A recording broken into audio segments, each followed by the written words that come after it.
Today's reflection, March 25, 2023, and today's Gospel, Luke 1:26-38. Do not be afraid, Mary, for you have found favor with God.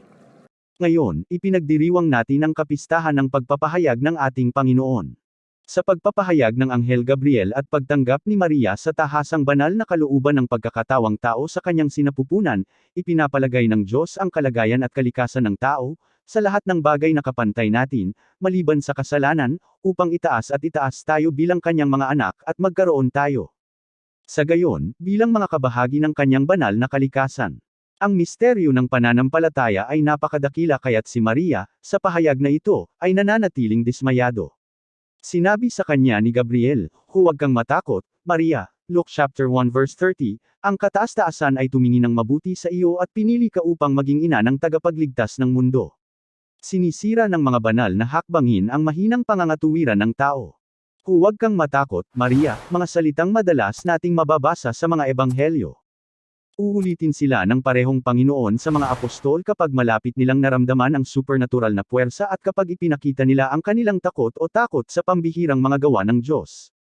Maaari nating itanong sa ating sarili ang mga dahilan ng takot na ito. Ito ba ay isang hindi makatwirang takot, isang hindi makatwirang takot? Hindi. Para sa mga taong nakikita ang kanilang sarili na maliit at mahirap sa harap ng Diyos, na malinaw na nararamdaman ang kanilang kahinaan bago ang kadakilaan ng banal at nararanasan ang kanilang kawalan sa harap ng kadakilaan ng makapangyarihan sa lahat, ito ay isang lohikal na takot. Nagtataka si Pope St. Leo, sino ang hindi makakakita ng kanyang kahinaan sa parehong Kristo? Si Maria, ang hamak na katulong sa bayan, ay itinuturing ang kanyang sarili na isang maliit na bagay, ngunit kay Kristo siya ay nakadarama ng malakas at ang kanyang takot ay nawala.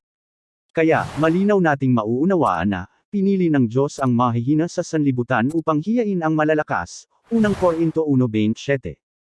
Ang Panginoon ay tumitingin kay Maria, nakita ang kaliitan ng kanyang lingkod at gumawa ng pinakamalaking kahanga-hanga sa kasaysayan sa kanya, ang pagkakatawang tao ng walang hanggang pandiwa bilang pinuno ng isang nabagong sangkatauhan.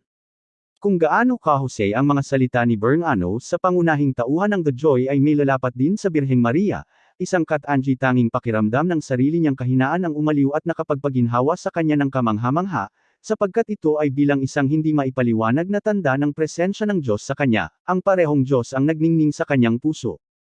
So, thank you for watching. Hope the message penetrate into your heart and mind.